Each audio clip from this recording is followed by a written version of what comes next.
Assalamualaikum warahmatullahi wabarakatuh. Berjumpa kembali dalam kajian yang diadakan oleh Fakultas Tarbiyah Institut Agama Islam Riyadatul Mujahidin Ngabar Ponorogo yang pada hari ini akan membahas tentang smart thinking untuk mahasiswa. Jadi ini adalah lanjutan dari kajian interaktif kemarin yang Bu Ratna sudah sampaikan, bahwa Bu Ratna sudah berjanji bahwa untuk kajian bulan ini adalah membahas tentang smart thinking.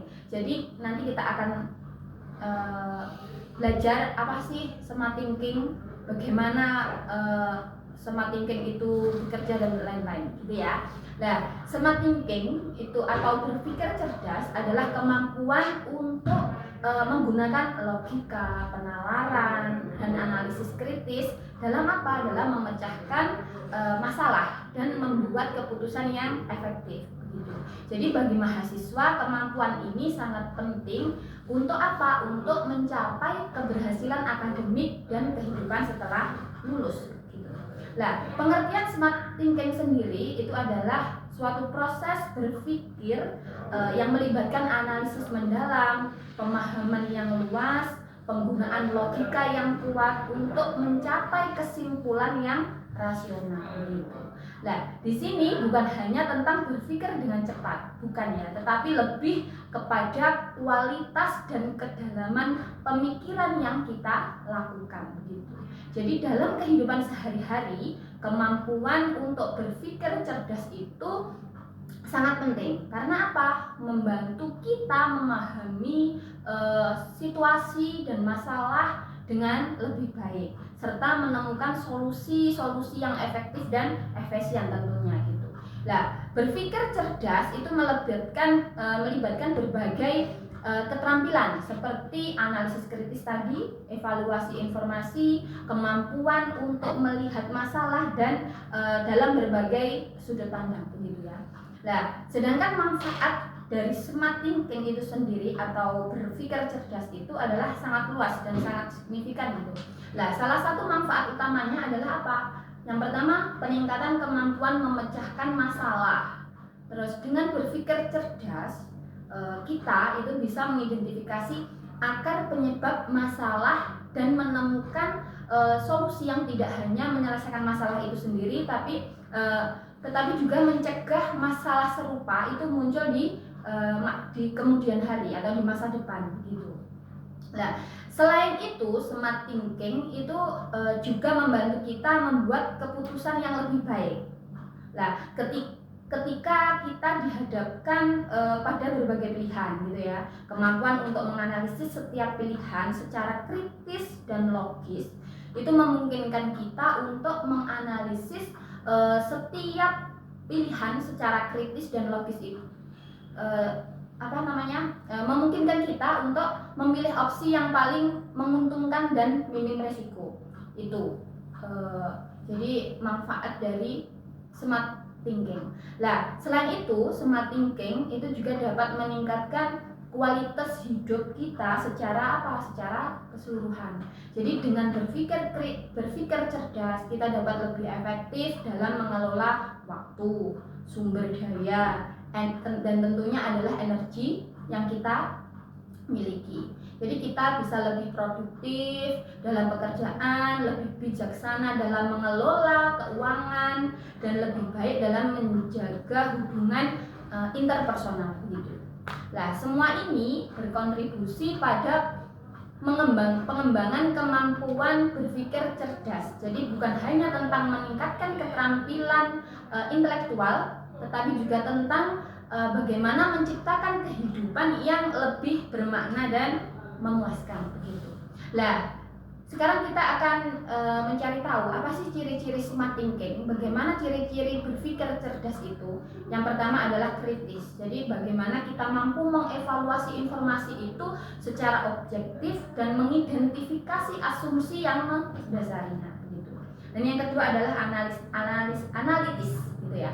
Nah, analitis di sini maksudnya apa? Yaitu mampu memecah masalah menjadi bagian-bagian yang lebih kecil untuk memahami keseluruhan situasi. Dan yang ketiga, ciri yang ketiga adalah kreatif. Di sini maksudnya apa? Mampu berpikir di luar kotak di luar kotak ya, dan menemukan solusi inovatif. Jadi kita berpikirnya itu tidak terbatas.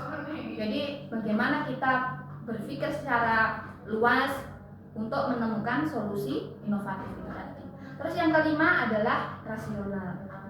Nah, di sini maksudnya apa? Menggunakan logika dan alasan yang kuat dalam mengambil keputusan di situ. Nah, langkah-langkah di sini ada langkah-langkah dalam mengembangkan smart thinking ya. Jadi untuk mengembangkan kemampuan berpikir cerdas atau smart thinking itu tadi ada beberapa langkah yang perlu kita ikuti gitu ya. Jadi yang pertama di sini adalah mengumpulkan informasi. Jadi ini berarti apa? Mencari dan mengumpulkan informasi ini bisa berasal dari buku, artikel ilmiah, bisa dari laporan, bisa dari internet, atau bahkan melalui wawancara di sekeliling kita dengan para ahli, dengan para dosen, atau dengan para teman sejawat kita gitu. Langkah ini penting dengan apa? Karena keputusan yang baik itu selalu didasarkan pada data yang akurat dan komprehensif. Nah, langkah selanjutnya setelah mengumpulkan informasi itu apa? Yaitu evaluasi informasi. Jadi setelah kita mengumpulkan informasi, yaitu langkah kedua adalah mengevaluasi informasi. Jadi penting untuk mengevaluasi keakuratan dan referensi atau relevansi informasi yang kita dapat ini. Jadi tidak semua informasi yang kita temukan itu akan valid atau berguna. Oleh karena itu, di sini perlu yang namanya proses penyaringan. Nah, evaluasi di sini dapat dilakukan dengan memverifikasi sumber informasi, membandingkan dengan data lain, dan mempertimbangkan konteks di mana informasi tersebut diperoleh. Jadi itu yang perlu kita pertimbangkan gitu.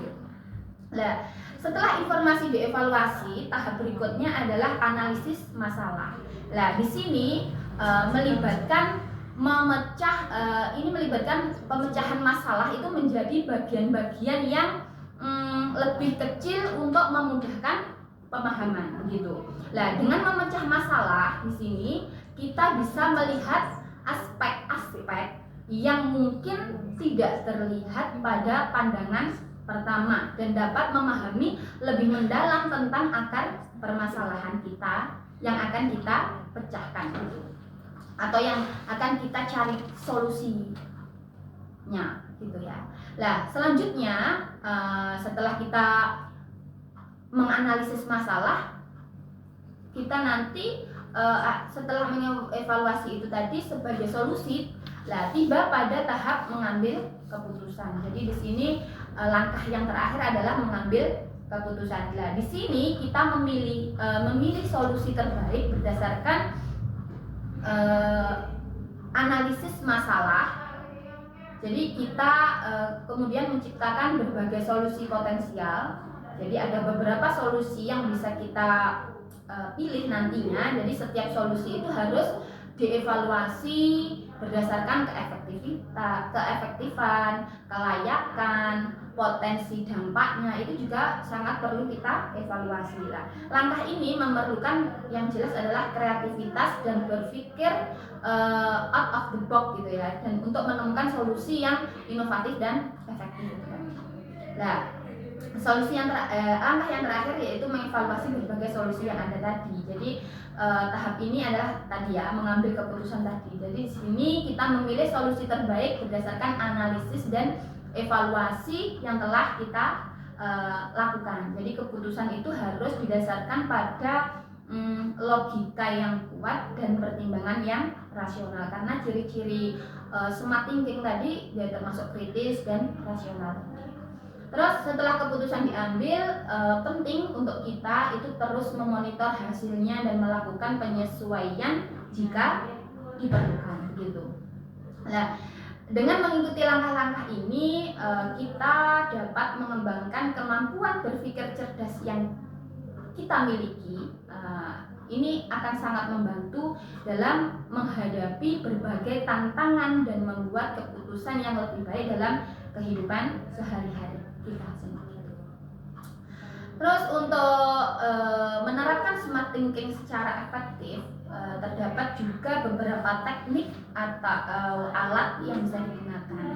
Nah, salah satu teknik yang populer adalah ini ya, mind mapping. Jadi teman-teman dari mahasiswa mungkin tidak asing apa itu mind mapping gitu ya. Jadi mind mapping itu adalah cara visual untuk mengorganisir informasi dan ide-ide. Itu bisa digambarkan dalam bentuk map gitu, cabang-cabang dan sebagainya.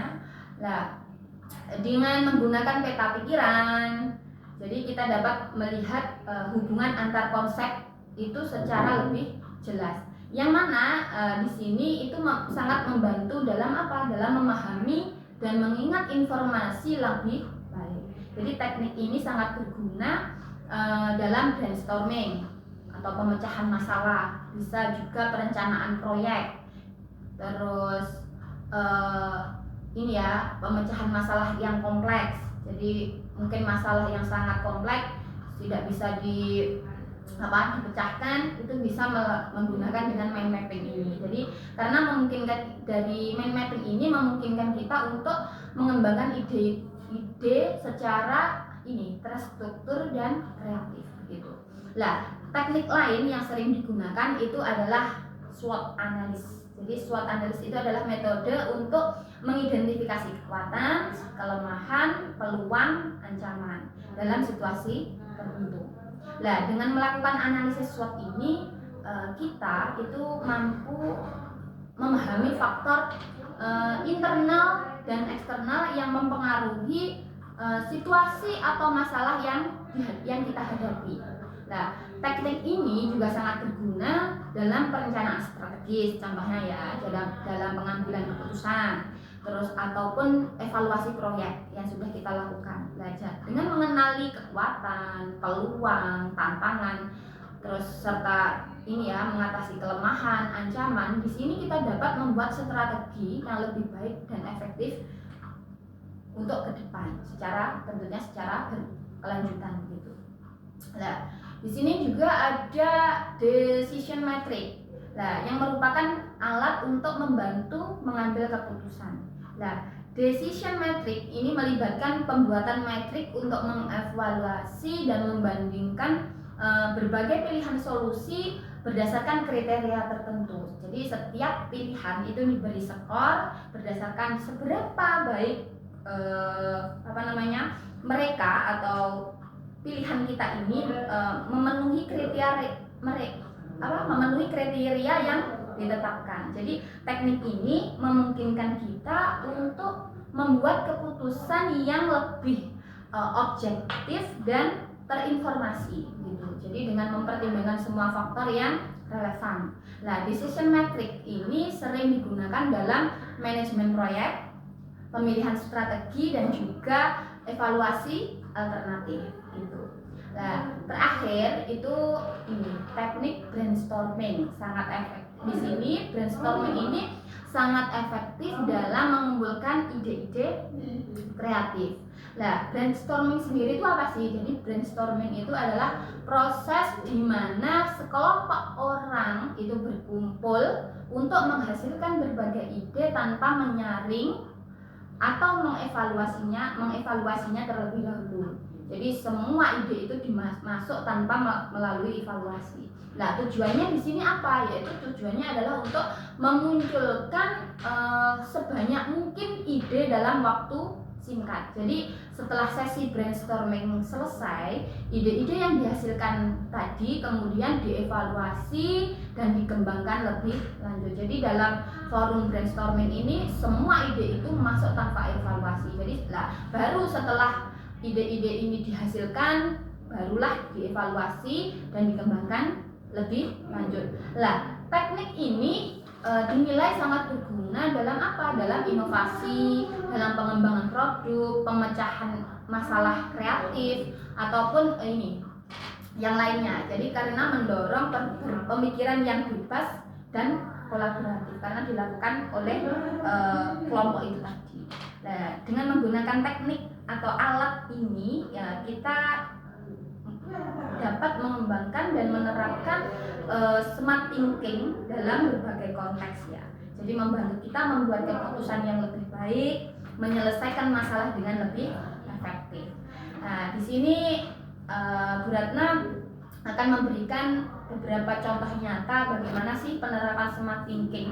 Jadi di sini ada situasi di mana seorang mahasiswa itu memiliki beberapa tugas dan ujian yang harus diselesaikan dalam waktu yang sama. Contoh saat ini kan kampus kita di IAIRM Nabar itu kan sedang menjalankan ujian akhir semester. Otomatis setiap mahasiswa baik dari semester 1 sampai semester 7 itu mempunyai banyak sekali tugas-tugas yang diberikan oleh dosen yang mungkin belum dikerjakan dan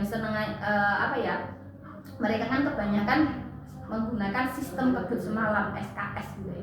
Nah, di sini yang Bu Ratna contohkan adalah ini, seorang mahasiswa itu memiliki beberapa tugas dan ujian yang harus diselesaikan dalam waktu yang sama. Nah, langkah-langkah smart di sini kira-kira apa yang perlu kita lakukan? Yang pertama adalah mengumpulkan informasi. Jadi membuat daftar semua tugas dan ujian beserta tenggat waktunya.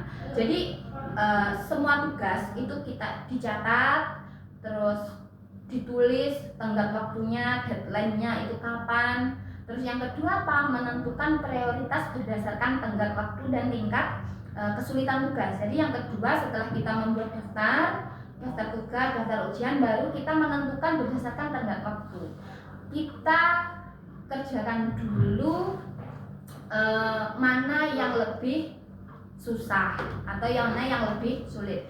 Dan yang ketiga adalah mengidentifikasi waktu yang tersedia setiap hari untuk belajar dan menyelesaikan tugas gitu. Jadi bagaimana mengidentifikasi waktu yang tersedia setiap hari untuk belajar dan menyelesaikan tugas? Kita harus benar-benar tahu kita harus menyisakan waktu dari 24 jam setiap harinya, itu kapan kira-kira kita akan mengerjakan tugas ini, begitu ya.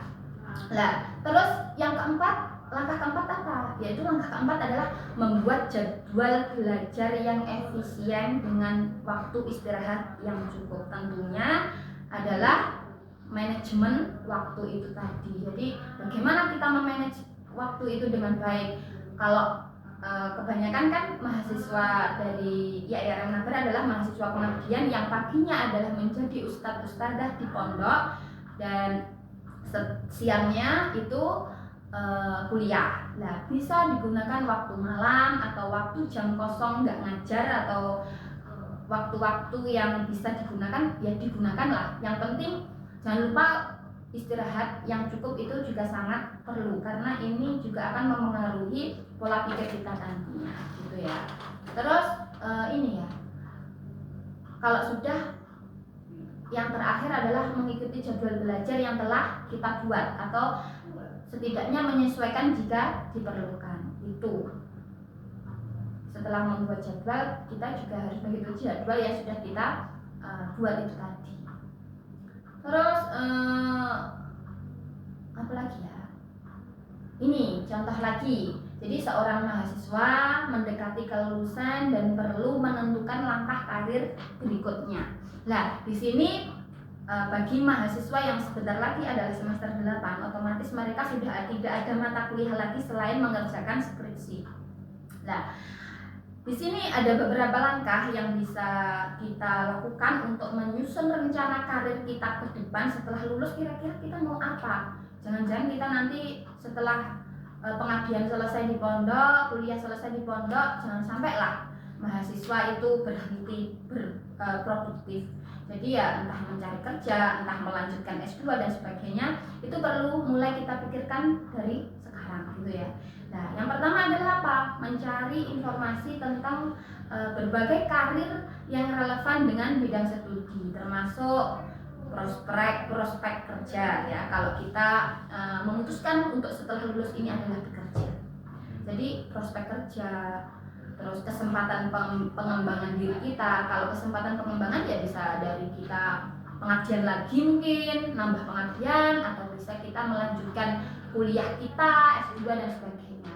Terus yang kedua apa? Evaluasi informasi. Sama di awal tadi ya. Jadi setelah mengumpulkan informasi, yang kedua adalah mengevaluasi informasi. Jadi menilai kecocokan karir berdasarkan minat, keterampilan yang kita miliki, dan tujuan jangka panjang tentunya. Jadi kita harus benar-benar di sini mengevaluasi informasi itu harus benar-benar kita sesuaikan dengan kecocokan karir berdasarkan minat kita, berdasarkan keterampilan yang kita miliki, atau berdasarkan background pendidikan kita. Kalau bidangnya pendidikan, bisa menjadi guru ataupun yang lainnya. Bisa edutrainer di bidang pendidikan, di bidang usaha, di bidang pendidikan, mendirikan privat, les privat dan sebagainya. Itu juga sangat bagus ya untuk teman-teman yang nantinya ingin merencanakan karir setelah lulus dari IAIN gitu.